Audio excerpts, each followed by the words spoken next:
चलो बच्चों शुरू करते हैं। सूचना प्रौद्योगिकी की अवधारणा पार्ट फर्स्ट है, जो इसका सब्जेक्ट है अपना FOIT, fundamental of information technology. ठीक है, और किताब का नाम क्या है? सूचना प्रौद्योगिकी की अवधारणा फर्स्ट। क्लास है 9th। कौन सी क्लास है? 9th। पार्ट अपना चल रहा है 7वां, सूचना व संचार प्रौद्योगिकी के अनुप्रयोग। और ये माध्यमिक शिक्षा बोर्ड राजस्थान के द्वारा संचालित बुक है। कौन सी है? माध्यमिक शिक्षा बोर्ड राजस्थान अजमेर के द्वारा संचालित बुक है। और आज हम इस चैप्टर के पढ़ेंगे क्वेश्चन आंसर। क्या पढ़ेंगे? क्वेश्चन आंसर को डिटेल के अंदर हल करेंगे। ठीक है, अभ्यास पर्सन कौन से पार्ट के? चैप्टर नंबर 7 है, सूचना प्रौद्योगिकी के अनुप्रयोग, application of ICT। Application of ICT। पहला है, ई शासन के द्वारा उपलब्ध करवाई जाने वाली सेवा कौन सी है? ई शासन के द्वारा उपलब्ध करवाई जाने वाली सेवा कौन सी है? तो देखो इसका सही आंसर क्या हो जाएगा, बताओ। ई नागरिक, ई सिटीजन बिल्कुल है। ई परिवहन भी है, ई शिक्षा भी है।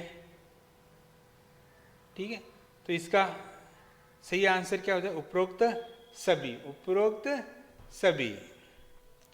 देश के हर नागरिक को डिजिटल सेवाएं उपलब्ध करवाने के लिए प्रारंभ किए गए कार्यक्रम का क्या नाम है? Digital India. क्या नाम है? Digital India. कौन सी योजना के अंतर्गत विभिन्न विभागों से संबंधित सुविधाएं एक ही स्थान पर उपलब्ध करवाई जाती हैं? तो इसका सही आंसर होगा ई मित्र। किसके द्वारा कहाँ उपलब्ध करवाई जाती है? ई मित्र पर। कहाँ पर उपलब्ध करवाई जाती है? ई मित्र पर।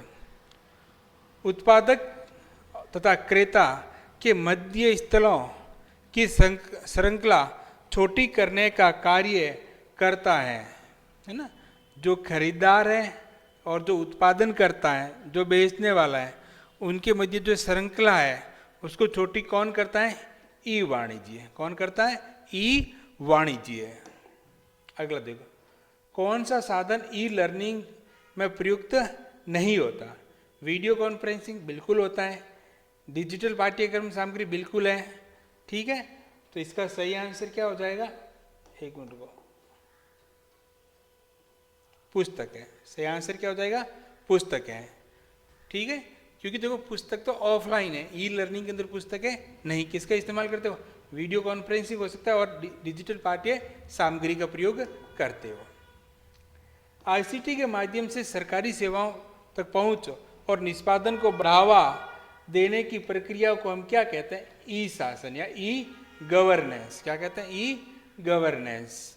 अगला देखो, भारत के डिजिटल लिहाज से सशक्त बनाने के लिए चालू की गई योजना का क्या नाम है?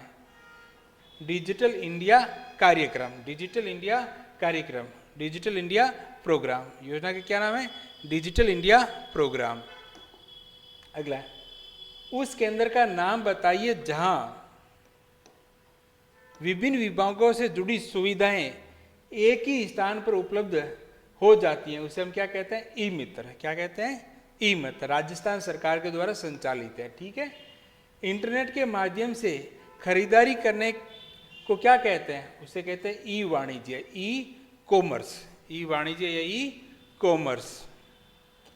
इंटरनेट बैंकिंग के दौरान बैंक से प्राप्त होने वाले अस्थायी पासवर्ड को कहा जाता है? क्या कहा जाता है? OTP। क्या कहा जाता है? OTP, जिसे कहते हैं वन टाइम पासवर्ड। क्या कहते हैं?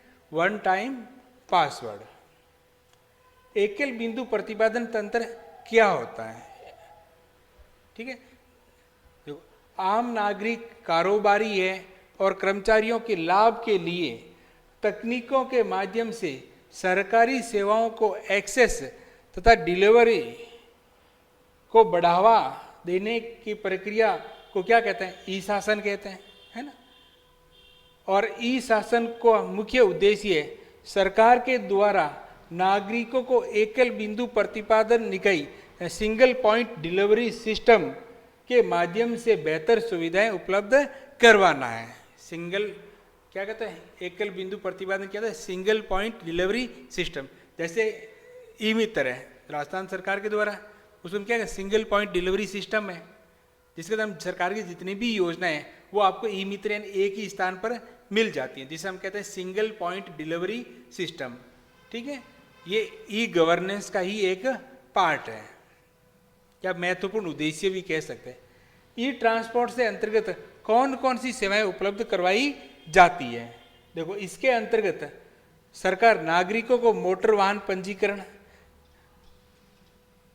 चालक आज्ञा पत्र जिसे हम ड्राइविंग लाइसेंस कहते हैं, जारी करना होता है, कर और शुल्क जमा करवाने आदि की सुविधाएं प्रदान की जाती हैं। ई ट्रांसपोर्ट के अंदर क्या, एक तो मोटर वाहन का अगर पंजीकरण करवाना है, ड्राइविंग लाइसेंस जारी करना हो, या कुछ शुल्क या कर है उसको जमा करवाना हो, ये सभी सुविधा आपको कहाँ पर मिलेगी, ई ट्रांसपोर्ट के अंतर्गत मिलेगी।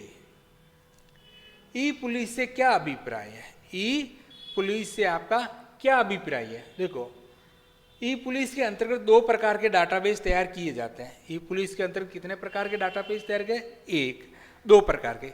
एक तो अपराधियों को तैयार किया जाता है, और दूसरा जो स्किल्ड जो पुलिस कर्मी होती हैं और जो अधिकारी होते हैं उनका तैयार किया जाता है। ठीक है, देखो, प्रथम प्रकार के डाटाबेस में पुलिस अधिकारियों की सूचना रखी जाती है। किसकी रखी जाती है, पुलिस अधिकारियों की सूचना रखी जाती है, जिससे आवश्यकता पड़ने पर किसी भौगोलिक क्षेत्र विशेष या किसी कौशल यानी स्किल विशेष की विशेषज्ञता रखने वाले व्यक्ति को आसानी से ढूंढा जा सकता है, जा सके। यानी पुलिस डिपार्टमेंट को किसी पर्टिकुलर क्षेत्र या पर्टिकुलर कार्य के लिए अपने ऑफिसर को ढूंढना हो तो ई पुलिस के जो डाटाबेस है उसकी सहायता से आसानी से उसे ढूंढ सकता है।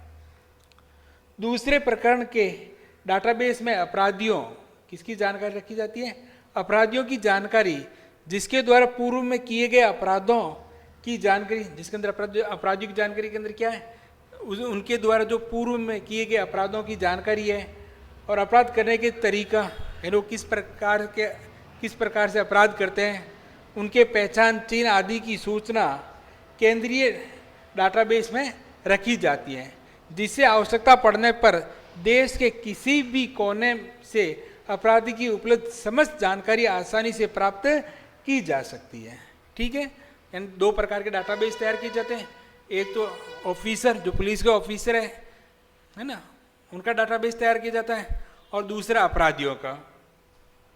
डाटाबेस के अतिरिक्त आप ऑनलाइन प्रथम सूचना रिपोर्ट है ना, जिसे क्या कहते हैं, FIR कहते हैं, है ना, प्रथम सूचना रिपोर्ट, जिसे हम FIR दर्ज करवाने तथा उसकी स्थिति ऑनलाइन जानने की सुविधा प्रदान करता है। यानी ई पुलिस के द्वारा आप किसी के खिलाफ FIR ऑनलाइन दर्ज करवा सकते हैं, और उस FIR की जो स्टेटस है, वर्तमान के जो स्थिति है, उसकी भी जानकारी आप आसानी से प्राप्त कर सकते हैं। अगला डिजिटल सशक्तिकरण से आप क्या अभिप्राय है। तो डिजिटल सशक्तिकरण अर्थात डिजिटल प्रौद्योगिकियों का उपयोग करके लोगों अथवा समुदायों को ज्ञान, उपकरण और संसाधनों तक पहुंच प्रदान करने की प्रक्रिया है।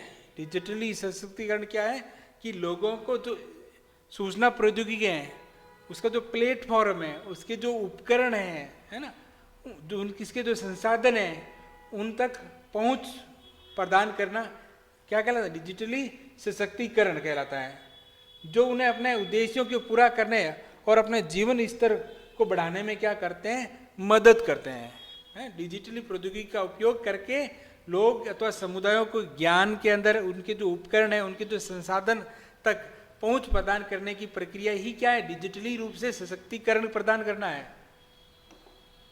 अगला है ई वाणिज्य को परिभाषित कीजिए, इलेक्ट्रॉनिक कॉमर्स को परिभाषित कीजिए। इसे क्या कहते हैं, इलेक्ट्रॉनिक कॉमर्स कहते हैं। ई वाणिज्य, इलेक्ट्रॉनिक कॉमर्स या ई वाणिज्य का अर्थ है कि इंटरनेट के माध्यम से व्यापार करना। ई वाणिज्य का अर्थ क्या है, इंटरनेट के माध्यम से क्या करना है, व्यापार करना, इंटरनेट के माध्यम से व्यापार करना है। ई वाणिज्य ध्यान रखना थोड़ा इकट्ठा हुआ है, ठीक है। वाणिज्य ऑनलाइन व्यापारिक कार्यों को इंगित करता है। ई वाणिज्य किसको इंगित करता है? ऑनलाइन जो व्यापारिक कार्य हैं उसको इंगित करता है, जिसमें उत्पाद एवं सेवा खरीदी व बेची जाती हैं। जिसके अंदर जो उत्पाद की जो सामग्री है उसको बेची या खरीदी जाती है, जो सेवा है उसको खरीदी या बेची जाती है। अगला, इंटरनेट बैंकिंग किसे कहते हैं? देखो, किसी भी बैंक के द्वारा प्रदान की जाने वाली सेवाओं को किसी भी स्थान से, क्या कह रहा है, किसी भी बैंक के द्वारा प्रदान की जाने वाली सेवाओं को किसी भी स्थान से कंप्यूटर, मोबाइल या किसी अन्य यंत्र के द्वारा इंटरनेट माध्यम से प्रयोग करना क्या कहलाता है? इंटरनेट बैंकिंग कहलाता है। यानी किसी भी बैंक के द्वारा प्रदान की जा रही जो सेवाओं को किसी भी स्थान से, है ना, कंप्यूटर या मोबाइल या किसी अन्य यंत्र या डिवाइस के द्वारा इंटरनेट के माध्यम से प्रयोग करना क्या कहलाता है? इंटरनेट बैंकिंग कहलाता है। इसके अंतर्गत इसके लिए बैंक क्या करता है? या तो वेबसाइट बनाएगा या मोबाइल ऐप या दोनों बनाकर उसे अपने ग्राहकों को इंटरनेट के माध्यम से उपलब्ध करवाता है। अगला देखो, इंटरनेट बैंकिंग का उपयोग साइबर कैफे में क्यों नहीं करना चाहिए? देखो, इंटरनेट बैंकिंग के लिए इंटरनेट कैफे या साझा कंप्यूटर का प्रयोग कम करें। यदि कैफे या साझा कंप्यूटर का प्रयोग करना ही है तो आप अपना पासवर्ड नियमित रूप से बदलते रहें, क्योंकि पासवर्ड और यूजर आईडी सेव रह सकती है और किसी अन्य व्यक्ति के द्वारा कंप्यूटर को एक्सेस किया जा सकता है। साइबर कैफे उसके कंप्यूटर को किसी अन्य व्यक्ति के द्वारा भी आसानी से एक्सेस किया जा सकता है। इसीलिए आपको साइबर कैफे का उपयोग नहीं करना चाहिए, कम करना चाहिए। फिर शुद्ध ऑनलाइन लर्निंग से क्या तात्पर्य है? प्योर ऑनलाइन का मतलब क्या होता है? ऑनलाइन लर्निंग से मैं प्रशिक्षु कंप्यूटर के माध्यम से संचार कर अध्ययन सामग्री प्राप्त करता है। यानी समस्त प्रकार की जो सामग्री है, अध्ययन सामग्री है, वो ऑनलाइन संचार के माध्यम से ही प्राप्त करता है, इंटरनेट के माध्यम से ही प्राप्त करता है। तो उसे हम कहते हैं pure online learning. E learning में प्रयुक्त होने वाली संसाधनों के नाम बताइए। अगर आप ई लर्निंग करना चाहते हो या करवाना चाहते हो तो उसके लिए कौन कौन से संसाधन काम में आते हैं? देखो, आपको एक तो कंप्यूटर की रिक्वायरमेंट हो सकती है, मोबाइल हो सकता है, माइक्रोफोन हो सकता है, स्पीकर का इस्तेमाल कर सकते हो, वेब कैमरा है, आपको इंटरनेट कनेक्शन तो चाहिए ही चाहिए, इंट्रानेट यानी एक ग्रुप के अंदर हो सकता है, एक्स्ट्रा नेट हो सकता है, ऑडियो हो सकता है, वीडियो टेप हो सकती है, उपग्रह प्रसारण का हो सकता है, इंटरेक्टिव टेलीविजन है, सीडी रोम आदि के द्वारा विषय वस्तु को प्रतिपादन किया जा सकता है, बनाया जा सकता है, उसमें बदलाव किया जा सकता है। एसिंक्रोनस लर्निंग क्या होता है? एसिंक्रोनस लर्निंग में प्रशिक्षु एवं प्रशिक्षक भौतिक रूप से तो क्या होते हैं? दूर दूर होते हैं। भौतिक रूप से तो क्या होते हैं? दूर दूर होते हैं, तथा उसके मध्य वास्तविक समय में इंटरेक्शन क्रिया नहीं होती। ध्यान रखना, एक तो सिंक्रोनस के अंदर तो क्या होता है, प्रशिक्षु और जो प्रशिक्षक है वो दोनों दूर दूर उसी में भी होते हैं, ठीक है, लेकिन उसमें जो इंटरेक्शन होता है वो रियल टाइम में होता है, जबकि एसिंक्रोनस के लर्निंग के अंदर जो इंटरेक्शन होता है वो रियल टाइम के अंदर नहीं होता। जैसे इंटरनेट या सीडी रोम पर उपलब्ध अध्ययन सामग्री या ऑडियो वीडियो टेप उपलब्ध सामग्री, ईमेल संदेश आदि। चलो निबंधात्मक क्वेश्चन आगे, ठीक है। अब एक बात दोबारा डिस्क्लेमर दे देता हूँ, जो निबंधात्मक क्वेश्चन है अधिकतर मैंने इसके जो पहले पार्ट करवाए हैं ना उसके अंदर ये सभी कवर हो चुके हैं। सभी क्या हो चुके हैं? कवर हो चुके हैं। 1 से लेकर जो 4 पार्ट हैं 7 चैप्टर के, उनमें ये सभी कवर हो गए। लेकिन मैं इसको दोबारा डिटेल में ही समझा देता हूँ ताकि आप अगर कोई डायरेक्ट क्वेश्चन आंसर करना चाहिए कर सकता है, उन वीडियो को स्किप करना तो स्किप कर लो, कोई दिक्कत नहीं, ठीक है। ई लर्निंग किसे कहते हैं? ई लर्निंग के लाभ और हानियाँ बताइए।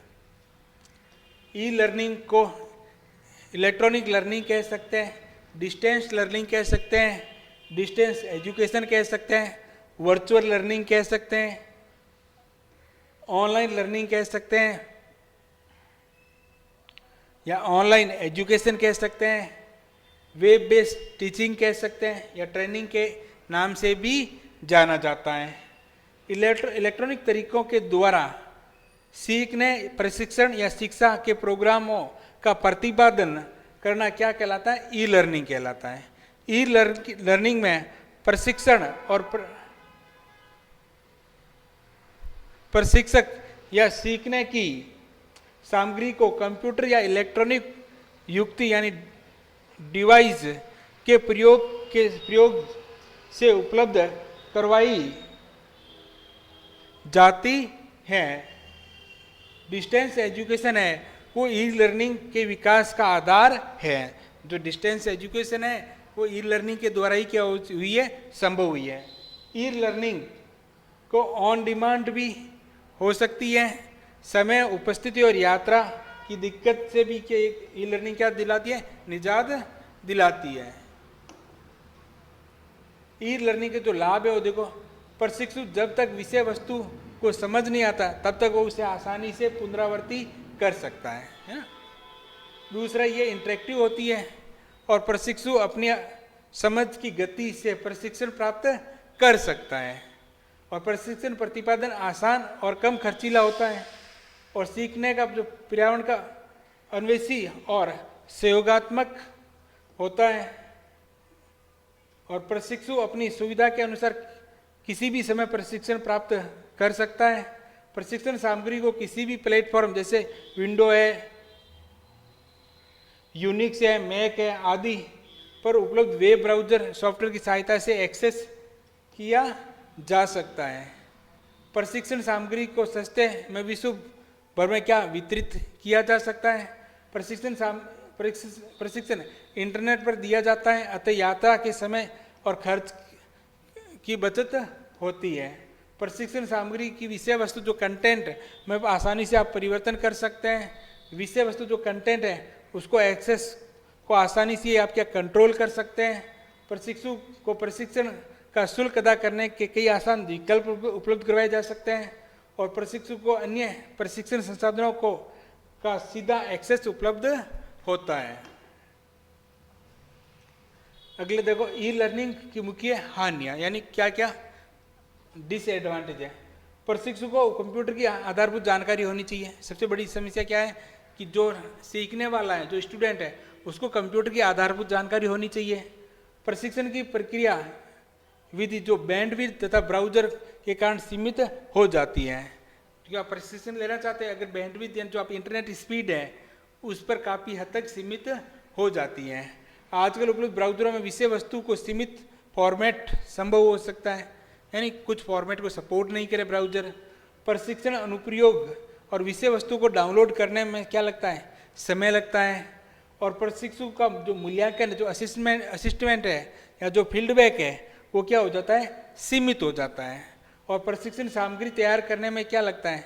समय लगता है, और उसको तैयार करने का जो प्रारंभिक खर्च है वो क्या होता है?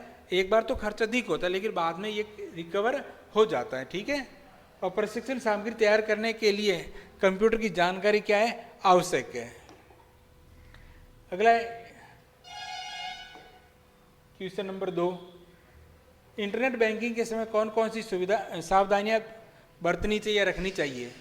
क्योंकि आजकल फिशिंग तकनीक के द्वारा दुरुपयोग के इंटरनेट में जालसाज लोग के खातों को हैक कर उन्हें हानि पहुंचा सकते हैं।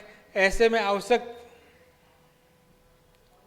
है कि इंटरनेट बैंकिंग का प्रयोग अत्यधिक सावधानी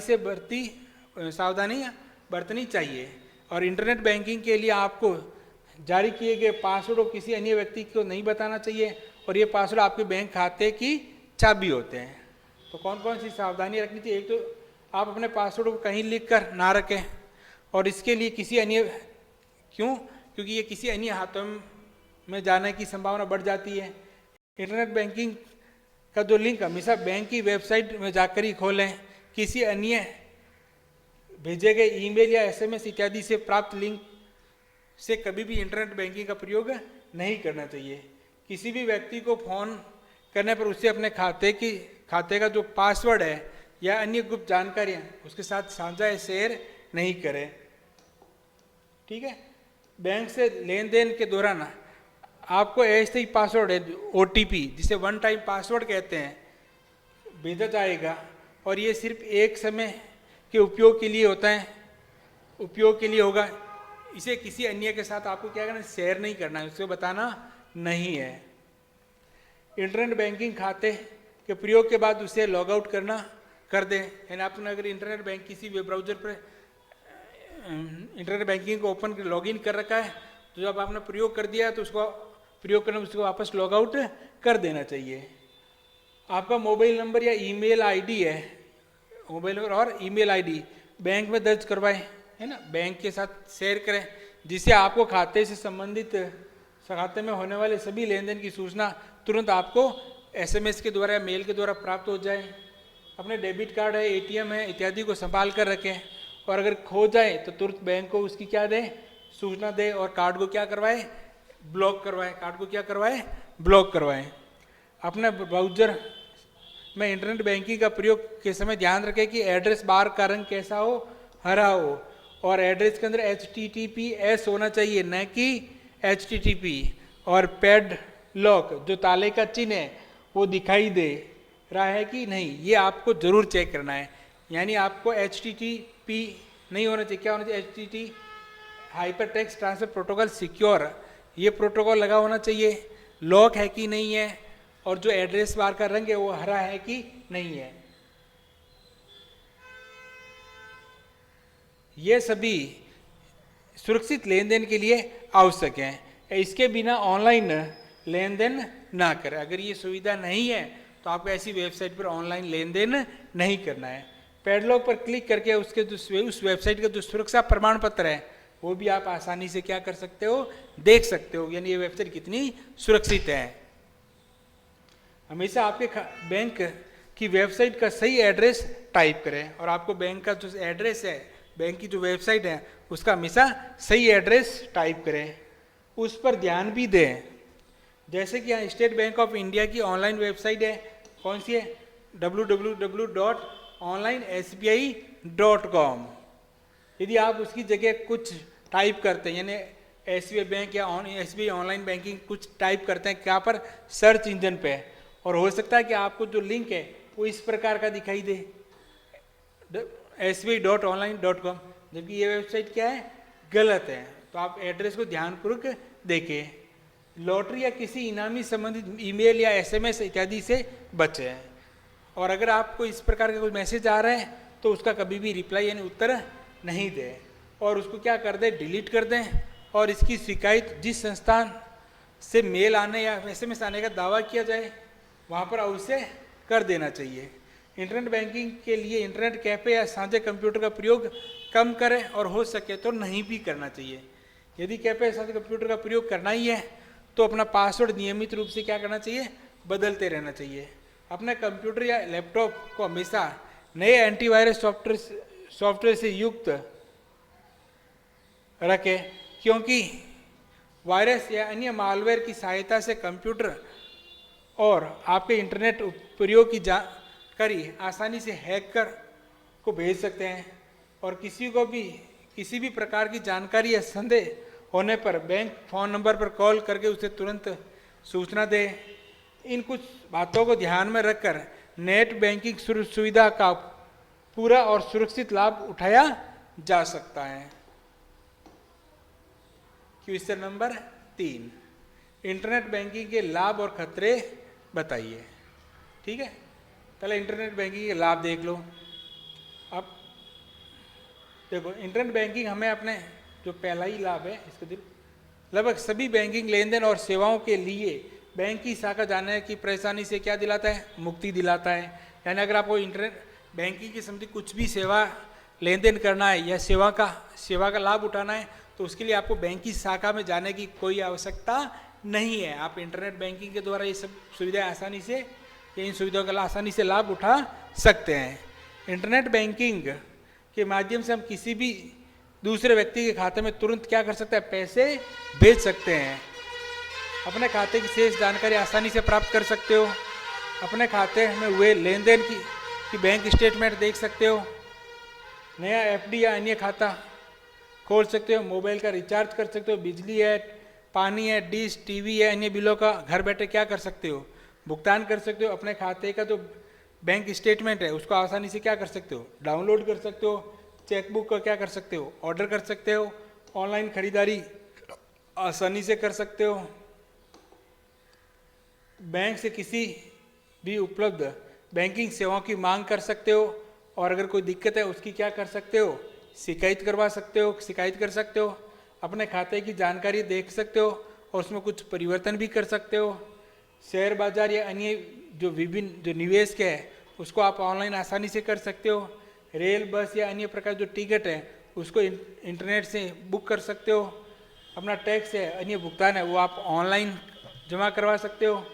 ऑनलाइन ये डीडी है, ठीक है, demand draft, DDN demand draft के लिए फॉर्म भर सकते हो। अपने खाते या अन्य खातों का विवरण देख सकते हो।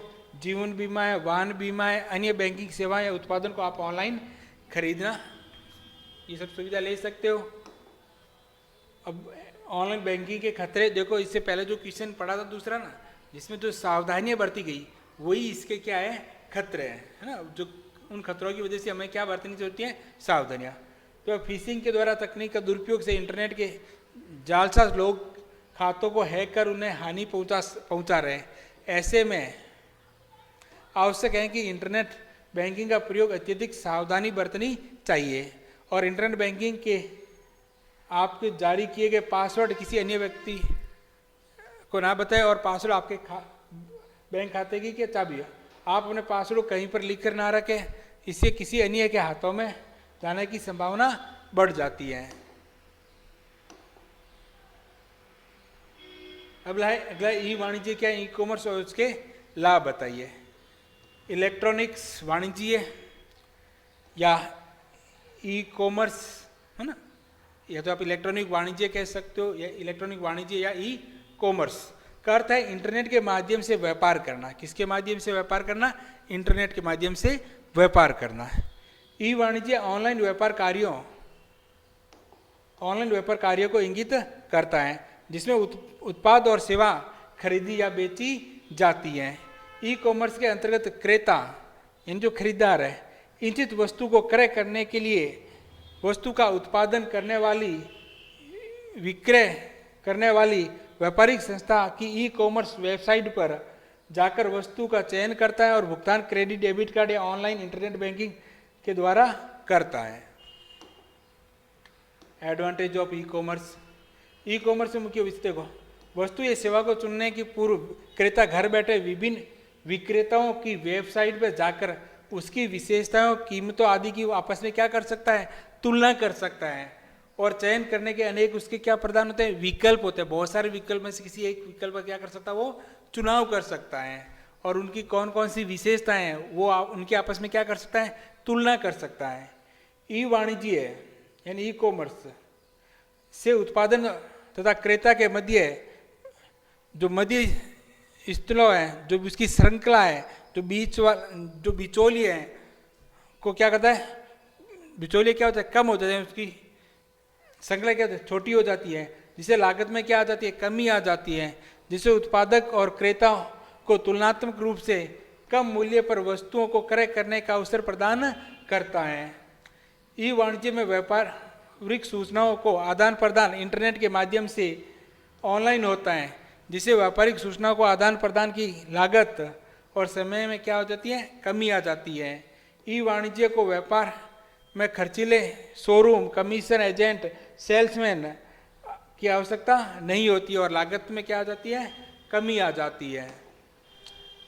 ई वाणिज्य के उत्पादों और सेवाओं को जानकारी व्यापारिक संस्थाओं की वेबसाइट पर उपलब्ध होती है, अतः विश्व भर के किसी भी स्थान से कोई भी व्यक्ति इन वेबसाइट के माध्यम से उत्पादों और सेवाओं को प्राप्त कर सकता है, और इस प्रकार व्यापारी को एक विश्वव्यापी बाजार उपलब्ध हो जाता है। ई वाणिज्य को लाइसेंस प्राप्त करने की जो क्रियाविधि है, सरकार से संबंधित अन्य कार्यकलाप है और प्राप्ति प्रक्रिया है को पारदर्शी बना दिया है। क्वेश्चन नंबर 5, परंपरागत तरीकों से ई शासन और ई शासन, जो परंपरागत ई शासन है, जो परंपरागत जो शासन है और ई शासन से आप किसे पसंद करेंगे, और तर्क सहित उत्तर दीजिए। हम ई शासन को क्या करेंगे, परंपरागत शासन की तुलना में हम किसको पसंद करेंगे, ई शासन को। ई शासन परंपरागत शासन से कहीं अधिक आसान और कहीं अधिक सुरक्षित, कहीं अधिक सुविधा युक्त है। आम नागरिकों, कारोबारियों तथा कर्मचारियों को लाभ के लिए तकनीक के उपयोग के माध्यम से सरकारी सेवाओं की पहुंच यानी एक्सेस और डिलीवरी को बढ़ावा देने की प्रक्रिया को ई शासन कहते हैं। ई शासन का मुख्य उद्देश्य सरकार के द्वारा नागरिकों को एकल बिंदु प्रतिपादन निकाय यानी सिंगल पॉइंट डिलीवरी सिस्टम के माध्यम से बेहतर सुविधा उपलब्ध करवाना है। ई शासन के द्वारा उपलब्ध करवाई जाने प्रमुख सेवा, पहला है ई नागरिक यानी ई सिटीजन। इसके अंतर्गत सरकार अंकलित सेवा केंद्रों के माध्यम से नागरिकों को जन्म प्रमाण पत्र बनाना है, राशन कार्ड है, पासपोर्ट जारी करना है, पानी, बिजली, टेलीफोन, मोबाइल आदि का बिल भुगतान करना है, टैक्स जमा करवाना है, ये सुविधा उपलब्ध करवाई जाती है।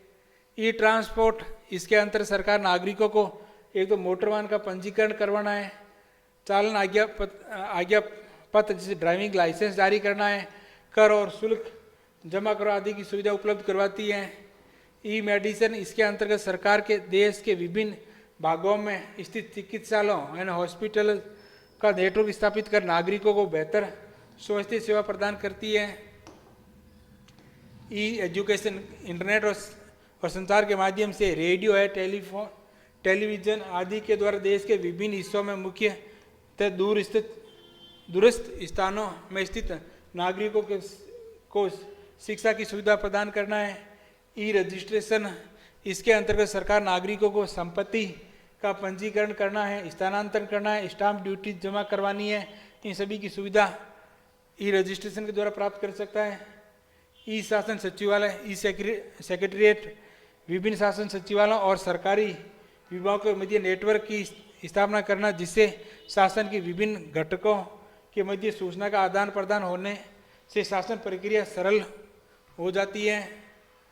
ई पुलिस है, इसके अंतर्गत 2 प्रकार के डाटाबेस तैयार किया पता ही है। प्रथम डाटाबेस के अंदर पुलिस अधिकारी की सूचना रखी जाती है, पुलिस अधिकारियों को क्या रखी जाती है, सूचना रखी जाती है, जिससे आवश्यकता पड़ने पर किसी भी भौगोलिक क्षेत्र विशेष या किसी कौशल विशेष की विशेषज्ञता रखने वाले व्यक्ति को आसानी से ढूंढ सकते हैं। दूसरा है कि दूसरा डाटाबेस अपराधियों को तैयार किया जाता है, जिसके अंदर पूर्व में किए गए अपराधों की जानकारी होती है, अपराध करने का तरीका है, उसके पहचान चिन्ह है की सूचना केंद्रीय डाटाबेस में रखी जाती है, जिससे आवश्यकता पड़ने पर देश के किसी भी कोने से अपराधी की उपलब्ध समस्त जानकारी आसानी से आप प्राप्त कर सकते हो। इसके अलावा आप ऑनलाइन एफआईआर दर्ज करवा सकते हो और उसकी जो वर्तमान की स्थिति है वो भी आप ऑनलाइन चेक कर सकते हो। इसके अलावा ई कोर्ट है, ई न्यायालय के अंतर्गत सभी केसों और अपीलों का डाटाबेस तैयार किया जाता है और न्यायालय के इंटरनेट पर उपलब्ध करवाया जाता है। उच्च न्यायालय और सर्वोच्च न्यायालय के न्यायाधीश आवश्यकता पड़ने पर इंटरनेट पर उपलब्ध जिला या सत्र न्यायालयों के केस और केस के संदर्भ में दर्ज किए गए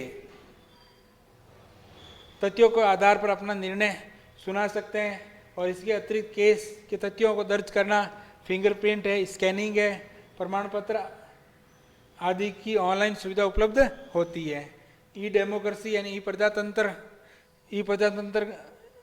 ई शासन की वह धारणा है जो नागरिकों को की मूल की भूमिका शासन को सूचना देने वाले के बदले शासन में भागीदार बनने का प्रयास करती है। एडवांटेज ऑफ ई शासन के, ये सभी नागरिकों को प्रदान की जाने वाली सेवाओं की गुणवत्ता को सुधार करने का अवसर प्रदान करती है। ये नागरिकों को सेवा प्रदान करने की सुविधा को सरल बनाती है और ये सरकारी प्रबंधन के विभिन्न स्तर या लेयर का विलोपन खत्म करती है। नागरिकों, उद्यमियों और निचले स्तर के सरकारी कर्मचारियों को सूचना प्राप्त करना आसान बनाता है। सरकार के आंतरिक या बाहरी क्रियाकलापों को नागरिकों की आवश्यकता के लिए शीघ्र उत्तर देने वाला बनाता है। सरकारी कर्मचारियों को आसानी से निपुणता से कार्य संपादित करने की क्षमता प्रदान करता है। ऑनलाइन सुविधाओं के माध्यम से नागरिकों की राय जानने, प्रशासन में भागीदारी को सुनिश्चित करता है। प्रशासन को घूसखोरी या बिचौलियों से मुक्ति दिलाता है। ठीक है, तो उम्मीद करता हूँ आपके सभी क्वेश्चन आंसर हो गए। अब जल्दी मैं आप सूचना प्रौद्योगिकी उदाहरण उसको मैं नेक्स्ट कोशिश पूरा 5-6 दिन के अंदर अपलोड कर लूँ। ठीक है, धन्यवाद।